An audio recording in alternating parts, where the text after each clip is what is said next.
The smell of burnt coffee still reminds me of that morning. The window was open, rain hitting the metal railing. Then Lena stood by the door with her arms crossed.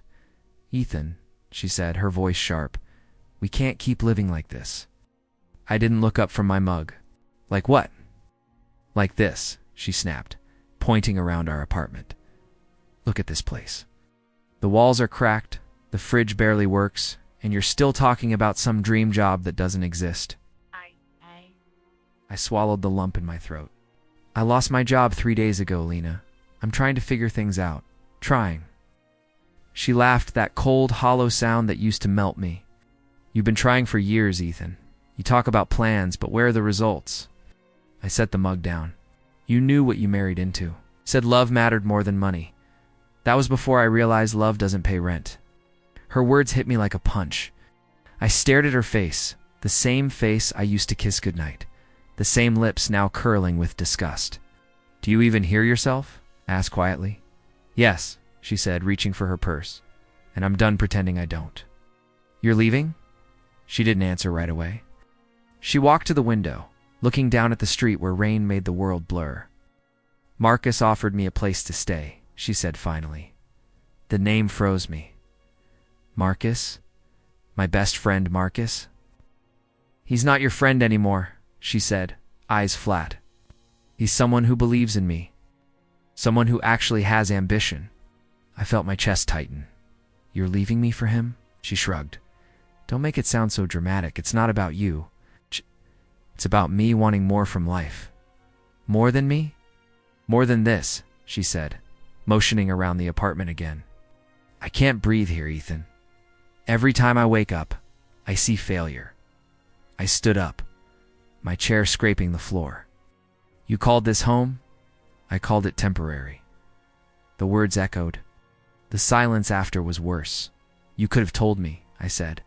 "You could have said you were unhappy." "I did. You just didn't listen." I stared at her. "No, Lena. You stopped talking the day I lost that contract. You stopped believing in me the second life got hard." She sighed, pretending to be the victim. "I'm not built for this kind of struggle. I want security, comfort, a future." I took a deep breath. "Then go. Take all of it. The comfort, the money, the lies. But remember, you're walking away from someone who would have given you everything once I made it." She turned to me, eyes sharp. "That's the problem, Ethan. You never will make it." Something inside me cracked.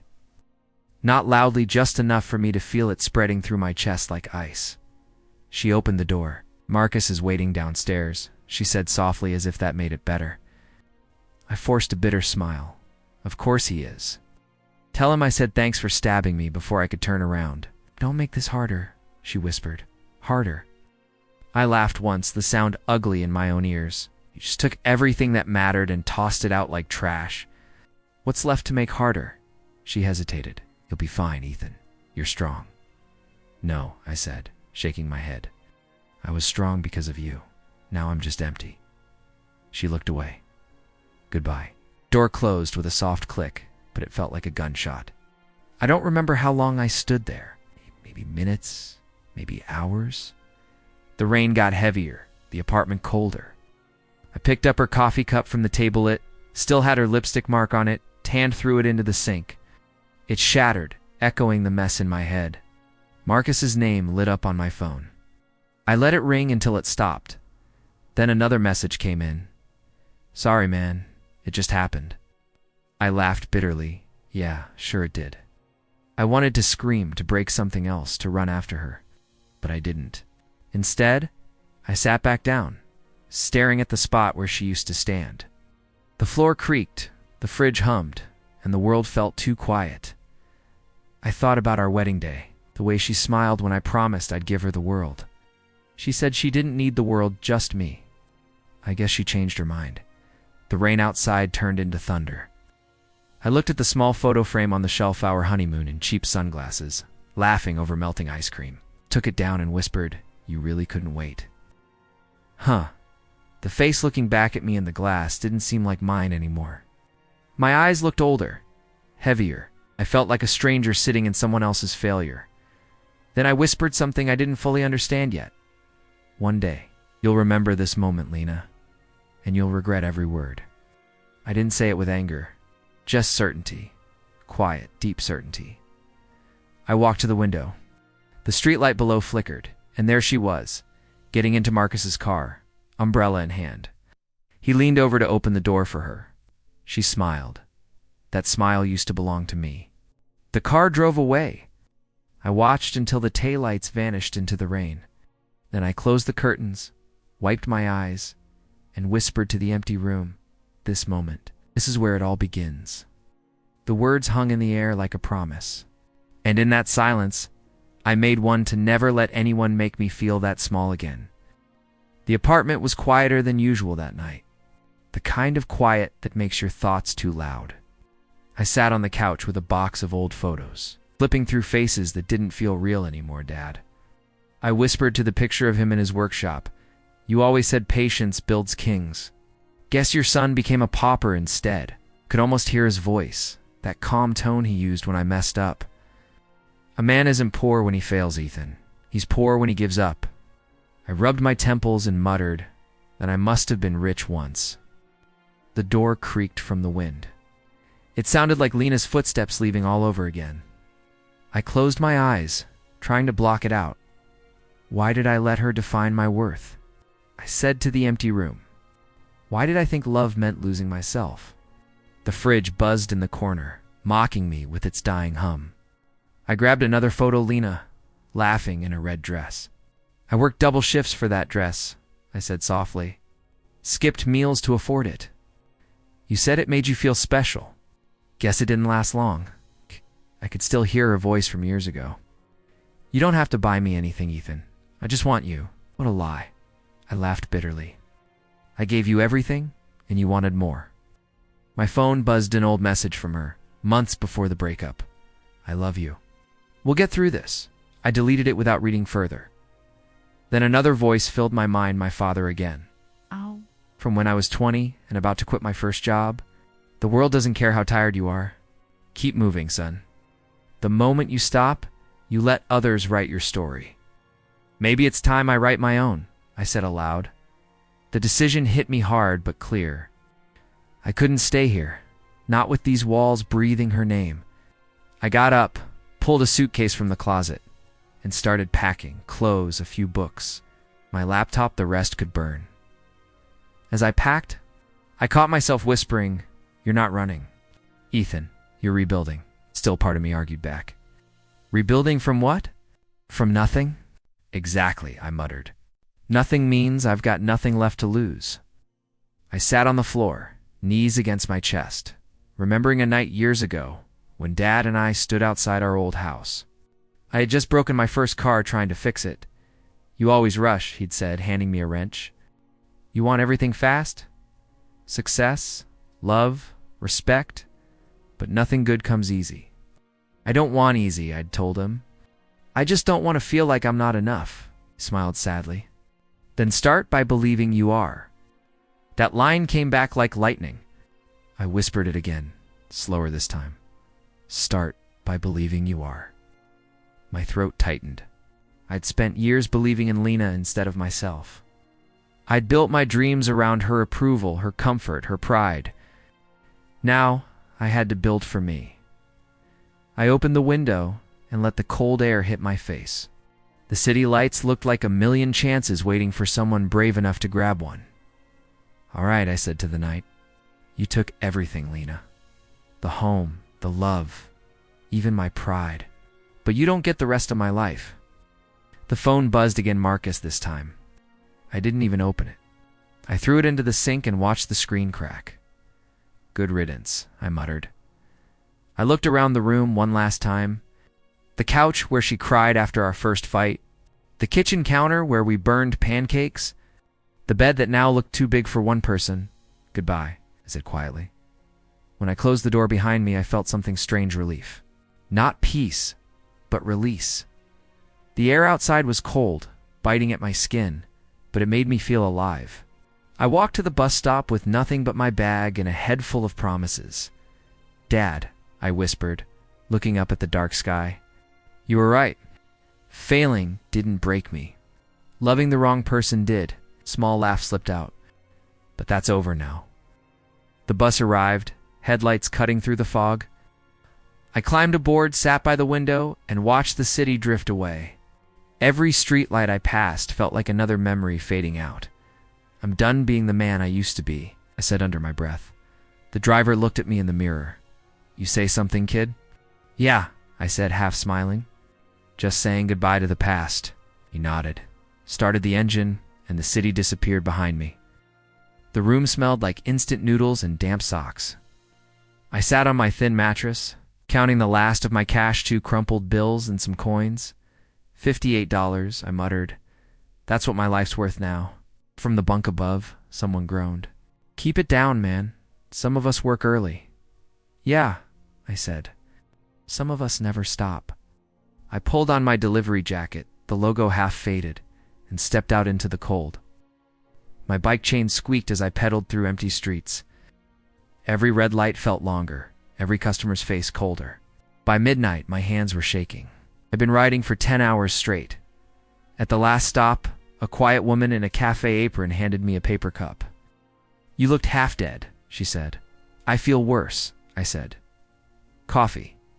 She nodded. On the house. Name's Grace. I stared at the steaming cup. I can't take this.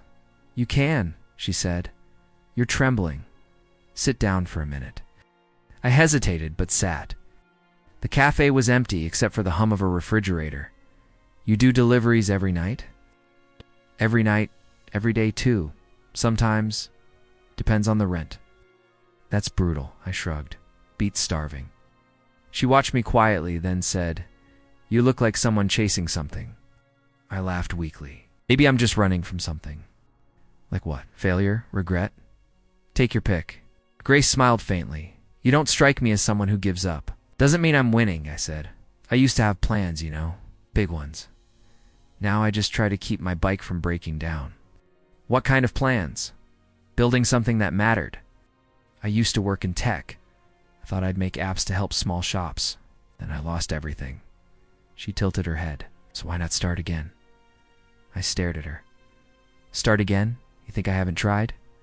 I'm one paycheck from the street. Then maybe start small, she said. You don't need the world, just one idea that works. I shook my head. Ideas don't pay bills. No, she said softly, but they can change them. Something in her tone stopped me. I looked at her, really looked. She wasn't rich, not fancy, just steady, calm, unshaken. You believe that? I asked. I have to, she said. Otherwise, I'd still be waiting tables forever. What do you do now?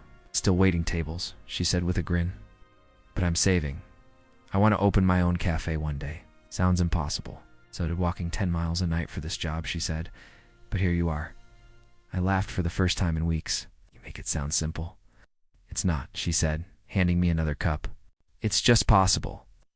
Hours later, after closing, she walked out beside me. The streetlights flickered, and rain began to fall. You should get some sleep, she said. Sleep doesn't pay rent. Neither does collapsing, she said, glancing at me. I opened my mouth to argue, but the world tilted. My knees buckled, and everything went dark. When I woke up, I was lying on a couch in the cafe. Grace was sitting nearby, holding a wet towel. You passed out, she said quietly.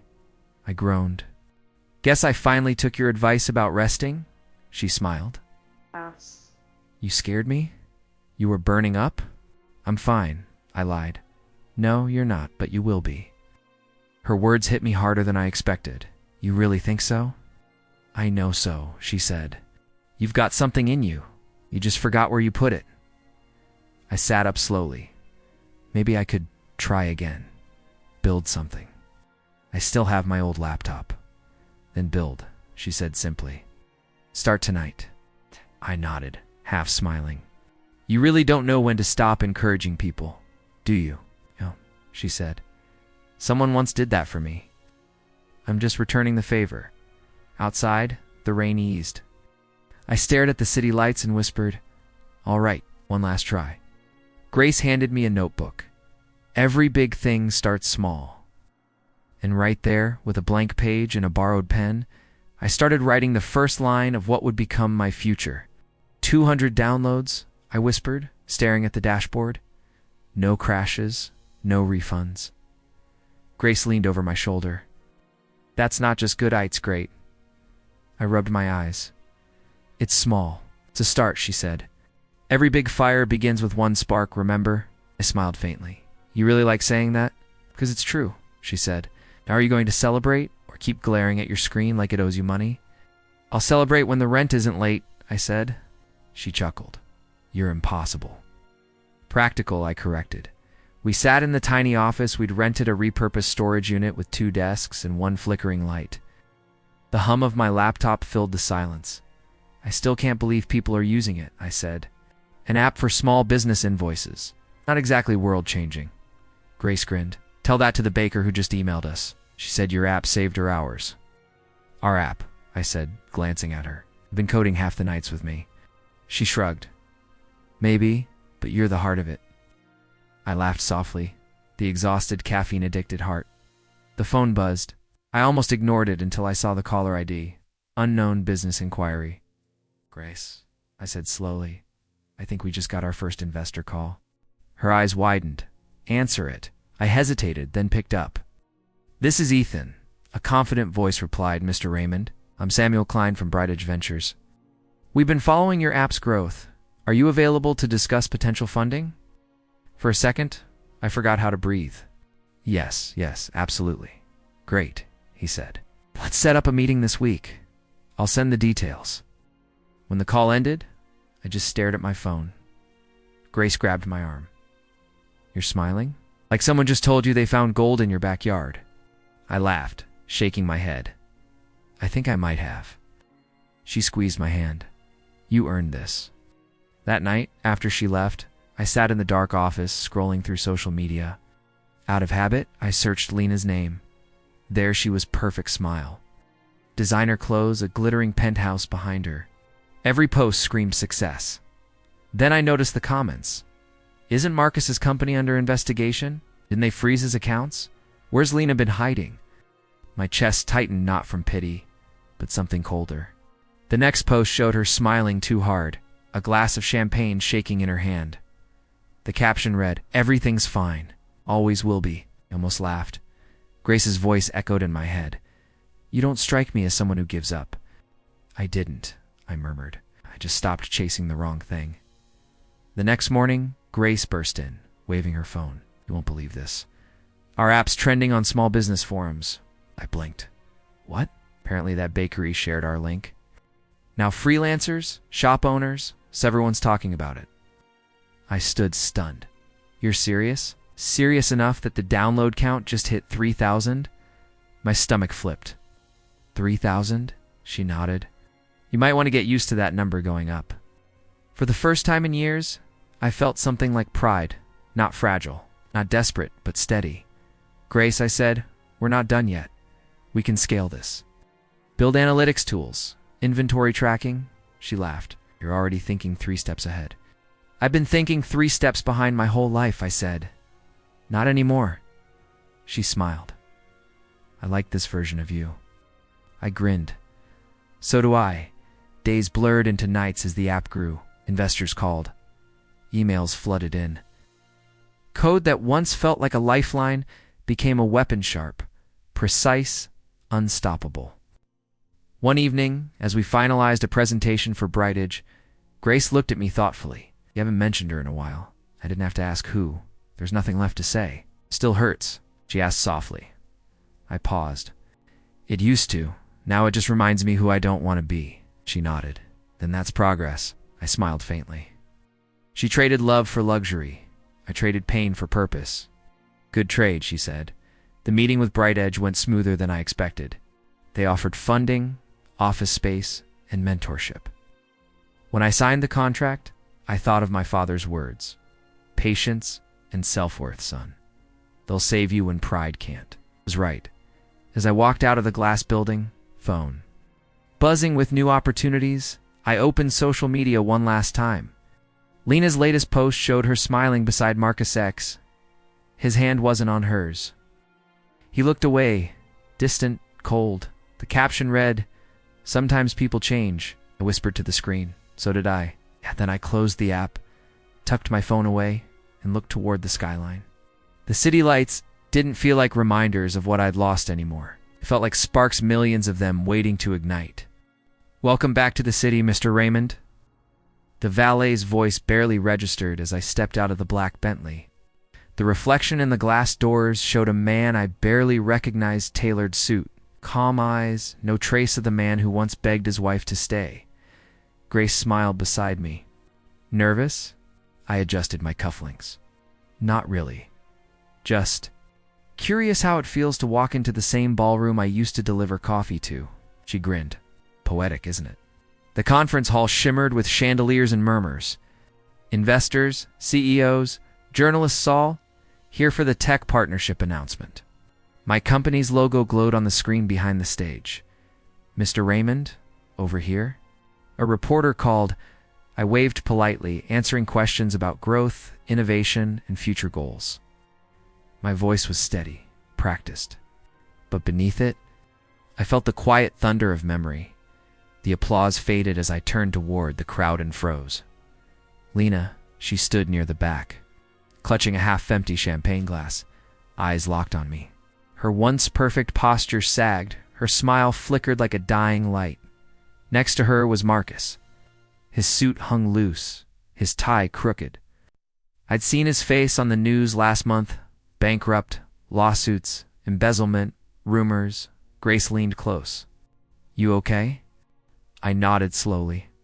"Yeah, just ghosts." The host's voice echoed through the speakers. "Now, please welcome our keynote partner, Ethan Raymond, CEO of Phoenix Systems." I walked to the stage, heart steady. The room fell silent. 3 years ago, I began. I was nobody. I worked from a rented desk in a shared office, dreaming about a product that might make life a little easier for small business owners. Today, that dream isn't mine alone. It belongs to every person who believed when no one else did.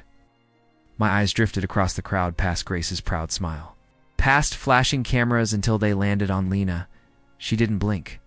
I continued, "Success to me isn't revenge. It's rebirth. It's proof that even ashes can build something new." Applause thundered through the hall. I stepped back, shaking hands, answering more questions. But inside, I was already somewhere else 3 years ago. In that tiny apartment, listening to her say I'd never be more than average now. I was standing above everything she'd left me for. When the speeches ended, people swarmed around me. Grace was pulled aside by reporters, and I found a moment of quiet near the bar. Then, I heard her voice, "Ethan." It was soft, uncertain. I turned slowly. "Lena," she hesitated, eyes searching mine. "You look different." "So do you," I said. Her fingers trembled around her glass. "I didn't know you were still alive," I interrupted lightly. "Still working?" She swallowed. "Still, you." I smiled faintly. "Not exactly." Marcus appeared beside her, forcing a grin. "Ethan, my man, it's been forever." 3 years, I said evenly. He laughed too loudly. "You've done well for yourself. We should talk business sometime. I'm starting something new." "Is that before or after your investors sue you again?" I asked calmly. His smile cracked. "You've been keeping up. Hard not to," I said. "Your name's been everywhere. Just not in the sections you'd like." Lena shot him a glare. "Marcus, maybe we should know," he snapped. "We need this." "Ethan, you have connections now." "You could, I could," I said, sipping my drink. "But I won't." Lena's voice trembled. "Ethan, please. You don't understand. Everything fell apart after you left. Marcus promised." "I know what he promised," I said. "And I know what you chose." She looked down. "I made a mistake." "Everyone does," I replied. "The difference is I learned from mine." For a moment, no one spoke. The music swelled, people laughed in the distance. But between us was silence thick enough to choke on. Marcus stepped closer. "Come on, man. You can't still be bitter." I met his eyes. No bitterness left, just memory. Out. Then help us. Just one meeting, I set my glass down. Marcus, you once told me success belonged to men who took what they wanted. So take this moment and own it's yours. The moment you realize what you lost, his jaw tightened. Lena's eyes filled, but I turned away before I could see tears. Grace walked up then, her presence steady beside me. Everything all right? Perfect, I said quietly. We left the ballroom together. Behind me, I heard Marcus curse under his breath, and Lena whispered my name like a prayer that came too late. Outside, the night air was sharp and cool. The valet hurried to bring the Bentley around. Grace looked at me. You didn't say much to them. I didn't need to, I said. Sometimes silence says everything. As the car door closed, I glanced once more at the glowing hotel behind us. The same city, the same skyline, but a different man. This time, I wasn't the one being left behind. The email came at midnight. Subject request for employment. I almost laughed. The name glowed like a ghost. Lena Hart Raymond. Her message was short, desperate, and painfully polite. Dear HR, I recently came across an opening for executive assistant at Phoenix Systems. I believe my skills could contribute greatly to your growing firm. I stared at the words, rereading them until the screen blurred. Grace walked in, rubbing her eyes. You're still awake? Couldn't sleep, I muttered. She set her coffee mug beside me. You look like you saw a ghost. I turned the laptop toward her. Close enough, her eyes widened. Lena? Yeah, she's applying here? Seems so. Grace sank into the chair opposite me. Are you going to reply? I closed the laptop slowly. Not yet. Ethan, her tone softened. You've already won. You don't need to prove anything. It's not about proof, I said. It's about closure, she frowned. Closure doesn't always come from confrontation. Sometimes it does, I whispered. The next morning, I walked into the office and called HR. Send a reply to the applicant named Lena Hart. Schedule an interview for Thursday. 9 a.m. Yes, sir. Should I brief her about? No, I said. Don't mention who owns the company. Grace found me in the conference room later. You actually did it, I smiled faintly. She wanted an interview. She'll get one. She's going to break when she sees you, Grace said quietly. Then maybe she'll understand how it felt when she broke me. Thursday came faster than I expected. I sat behind my desk, flipping through files I didn't need to read. My reflection in the glass wall looked calm, unreadable. My assistant buzzed in. Sir, your 9 o'clock is here. Send her in. The door opened. Her heels clicked softly against the floor before stopping dead. Good morning, I said without looking up. Please, have a seat. Ethan? I raised my eyes slowly. Mrs. Hart, or is it still Raymond? Her lips parted, but no sound came. She looked thinner, paler. The confidence she once wore like perfume was gone. She stammered. You own this company? I do. I leaned back, folding my hands. Phoenix Systems. Ring a bell? She sat down slowly, trembling. I didn't know, I swear I didn't know. I believe you, I said flatly. You never really knew me either, she exhaled shakily. Ethan, please, I didn't come here to... To what? Apologize or beg? Her eyes glistened. I came because I need a job. Marcus, he lost everything. The house, the car, she's gone. I don't even have a place to stay. I stared at her, silent. She whispered, I know I hurt you. I was stupid. I thought money meant safety, but it ruined everything. Money doesn't ruin people, I said. Greed does. Her hands twisted in her lap. You must hate me, I tilted my head. Do I? She swallowed hard. You do. Maybe I did once, I said. But hate takes energy. I spent mine rebuilding. Tears welled in her eyes. Please, Ethan, I just need a chance. I stood and walked toward the window, watching the skyline burn gold in the morning light. You told me once I'd never be more than average, I said quietly. Do you still believe that? Her voice cracked. No, I was wrong. You're everything I thought I wanted. I turned, meeting her eyes. You didn't want me, Lena. You wanted a shortcut. I was scared, she whispered. I didn't want to struggle forever. And you ended up losing everything anyway, I said. Her shoulders shook. Ethan, please. I'll take anything. Assistant, clerk, cleaner. I just need a start. For a long moment, I said nothing. Grace's words echoed in my mind. You've already won. Maybe she was right. Maybe this wasn't victory. It was a mirror. I walked back to the desk, picked up her resume, and tore it in half.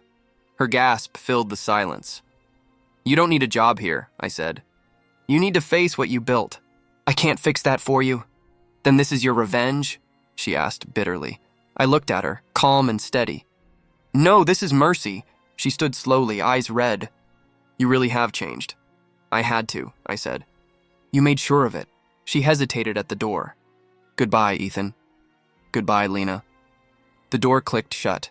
Grace stepped in moments later, reading my expression. How did it go? She saw the man she never believed I could be, I said. That's enough, Grace nodded softly. You didn't hire her, did you?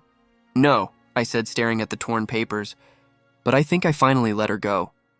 The mansion was quiet that morning, sunlight spilling through tall glass windows onto the marble floors I once dreamed of walking on. Now I owned them. Grace stood beside me, holding a clipboard. You're sure about this? Yes, she hesitated. You could have ignored her. She already knows you don't owe her anything. I know, I said, but I'm not doing this for her. I'm doing it for me, Grace sighed. You call hiring her as a cleaner self-care? Call it closure, I said. The new staff arrived that afternoon, 5 of them in gray uniforms, heads slightly bowed. Among them was Lena. She didn't notice me at first. She was too busy adjusting the gloves on her hands, her once perfect nails now dull and cracked. When she finally looked up, her eyes widened. Ethan? Mr. Raymond, I corrected gently. Welcome to the team. She froze, confusion clouding her expression. You hired me? I nodded. Your application was transferred from the city branch. The position's open. Temporary cleaning staff for the event wing. You start today. Her lips parted, trembling. You mean this mansion? This floor, I said. It needs to shine before tonight's event. Grace watched from the corner, silent. I could feel her judgment, but I didn't flinch. Lena lowered her gaze. If that's what you want. It's not about what I want, I said. It's about what you applied for. The supervisor handed her a mop and bucket. I walked away, leaving her standing beneath the chandelier she once would have posed under. By evening, I returned to check the setup for the charity gala. The smell of polish hung in the air. Soft music drifted from the speakers as the crew finished their tasks. Then I saw her, on her knees, scrubbing the floor near the grand staircase. Her hair had come loose, a strand sticking to her cheek. She didn't look up until I stopped beside her. For a moment, neither of us spoke. The only sound was the faint rhythm of her brush against marble. Is it clean enough? She asked finally, voice barely a whisper. It's spotless, I said. She nodded without meeting my eyes. You really own all this? Yes. Her laugh was soft but broken. I never thought you'd make it. I looked down at her, the woman who once walked out of my life like I was dust beneath her heels. That's because you never believed in me. She froze, the cloth slipping from her hand. I turned to leave, but her voice stopped me. Ethan, wait. I paused. She stood slowly, gripping the edge of the bucket. Do you hate me? No, I said.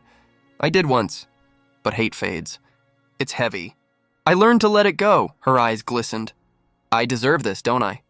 I don't decide what anyone deserves, I said. Life does, she swallowed hard. You must think I'm pathetic. I think you're human, I said quietly. And humans make choices. You made yours, her voice trembled. I thought success would fill the emptiness. Instead, it swallowed me. I said nothing. She looked around the mansion, eyes tracing every surface she had to clean. You built all this. From nothing, I nodded once. From pain. Grace helped you? She asked. Yes. She must be amazing. She believed in me when I didn't believe in myself, I said. That made all the difference. Lena looked away. I used to believe in you too. No, I said gently. You believed in what I could give you. Not in who I was, her shoulders slumped. So this is your revenge? I shook my head. No, revenge is loud. This is peace. She stared at the floor again, whispering, I'm sorry. I know, I said. But sorry doesn't clean the past. Only the floors. Her breath caught, and for a moment I saw the faint trace of the woman I'd loved, proud, lost, fragile. I turned toward the doorway, Finish the east wing before 8. Guests arrive at 9. Yes, Mr. Raymond, she said softly. As I walked away, Grace met me at the hall's end. You really went through with it, she said quietly. Yeah. Do you feel better? I looked back one last time. Lena was still on the floor, hands moving in slow circles, her reflection gleaming in the marble she once thought was too low for her. Better, I said. But not proud, Grace touched my arm. Sometimes healing looks cruel. Sometimes, I agreed. But it's the only way to stop bleeding. The orchestra began rehearsing upstairs, the sound of violins echoing down the marble halls. I took a deep breath. For the first time in years, I didn't feel anger, only silence. And silence, I realized, was the sound of peace. I thought it would feel better. Watching her clean those floors, knowing the balance had finally shifted, it should have been enough. But as the days passed, the satisfaction started to rot inside me. Grace, noticed before I said a word. You're quiet, she said. One night as we sat in my office overlooking the city, I'm always quiet. Not like this, she said. You've been staring at that skyline for 10 minutes straight. I was just thinking. About her? I hesitated. Maybe about me. Grace leaned forward. You got what you wanted, Ethan. You proved everyone wrong. Isn't that supposed to feel good? It did, I said. For a minute. Then it didn't, she smiled faintly. That's because revenge is heavy. It looks shiny until you try carrying it around. I rubbed my temples. I thought closure would look like winning. Closure isn't about winning, she said. It's about walking away. Her words hit deeper than I expected. For the first time in years, I didn't argue. The next morning, I drove without a destination. My car ended up in front of a small shelter near downtown, the kind of place I used to walk past when I couldn't afford a sandwich. Inside, volunteers packed meals and sorted coats. I approached the manager. How can I help? She looked surprised. You want to donate? I want to build, I said. A program. Something to help people start again, she smiled. You've come to the right place. Over the next few weeks, I visited more shelters, schools, and small business meetups. I met dreamers, people who reminded me of the man I used to be, the one sleeping next to a flickering laptop, coding between delivery runs. One evening, Grace joined me at a youth startup event. These kids look up to you, she said. You're giving them more than money. I'm giving them what I didn't have, I said. A chance to be believed in, Grace nodded. That's better than revenge. Maybe, I said. It feels lighter, she smiled. That's because creation always weighs less than destruction. Later that night, I drove to the cemetery. The city lights dimmed behind me, replaced by the quiet hum of crickets.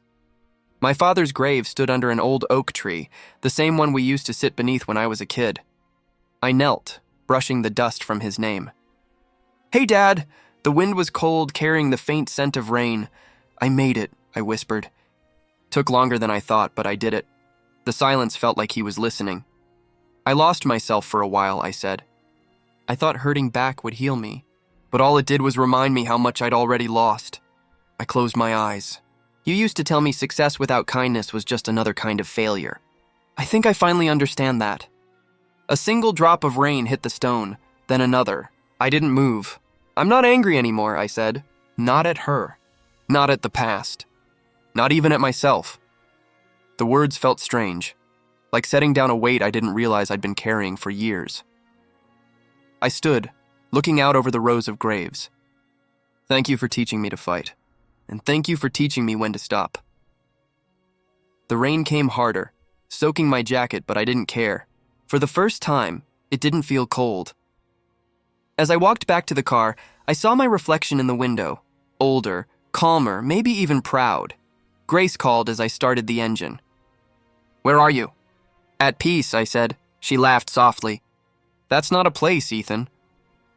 It is now, and for once I meant it. The chandeliers shimmered above me, catching every flash of the reporters' cameras. My mansion, once a dream I could barely whisper, was alive with laughter, music, and the sound of success echoing through the halls. Grace stood at my side, elegant in a navy dress. You look uncomfortable, she teased. I'm just not used to people clapping for me instead of firing me, I said, smiling faintly. She laughed softly. You earned every bit of this. maybe, but it still feels strange. Because you remember what it's like to have nothing. I nodded. That part doesn't go away. A reporter approached with a microphone. Mr. Raymond? Over here, please. Can we ask a few questions? Of course, I said, straightening my jacket. Tonight's gala is already trending. People are calling you the comeback story of the decade. How does it feel? I paused, watching the reflection of the lights in her camera lens. It feels honest, I said, because I didn't build this out of luck. I built it out of loss, the crowd murmured, the room stilling for a moment. Loss? She repeated. Yes, I said. Every failure, every betrayal, it taught me who I didn't want to become. Grace's eyes met mine, a quiet pride in them that steadied me. The reporter smiled. And your secret to success? I let out a slow breath. I stopped trying to prove myself to those who never saw my worth. There was a beat of silence, then applause, louder, fuller than before. Grace squeezed my hand, and for the first time in years, I didn't feel small in a room full of people. After the questions ended, I stepped aside for a moment, just to breathe. From the corner of the ballroom, I caught sight of the cleaning staff moving discreetly between tables, faces half hidden beneath white caps. One of them looked up briefly. Lena. Her eyes widened when she saw me. She froze, clutching a tray as the sound of applause swelled again. I didn't move toward her. I didn't need to. She looked away first, bending back to her work. I could almost hear her breathing, fast, uneasy, the way mine had once been when I watched her walk away years ago. Grace appeared beside me again. You saw her, didn't you? I did, and? I feel nothing, I said quietly. She studied me. That's how you know you've healed. I used to think revenge was the end, I admitted. But this piece, it's better. Because you didn't destroy her, she said. You just built yourself higher. I smiled faintly. And that was enough. The orchestra began to play again, the melody soft and steady. I raised a glass to the crowd as the MC's voice echoed through the hall. To Ethan Raymond, he announced, for proving that resilience builds empires. Cheers followed, a blur of faces and flashes. But all I saw was Grace, her calm smile, her quiet pride. You know, I said, leaning toward her, I used to dream of moments like this. But I always imagined being alone when they came. And now? Now I realize none of it matters without someone who believes in you when you don't. She laughed softly. So I'm your good luck charm? You're my reason, I said. Her eyes softened. Then promise me one thing. What's that? Don't let the past haunt you again. I looked around, the crowd, the music, the warmth, and nodded. The past built me, but it doesn't own me anymore. As the night carried on, I caught one last glimpse of Lena slipping through the back doors, her figure swallowed by shadow. I didn't feel anger, only distance. Grace raised her glass toward me. To peace? To peace, I said, clinking it gently against hers. And for the first time in my life, I wasn't pretending.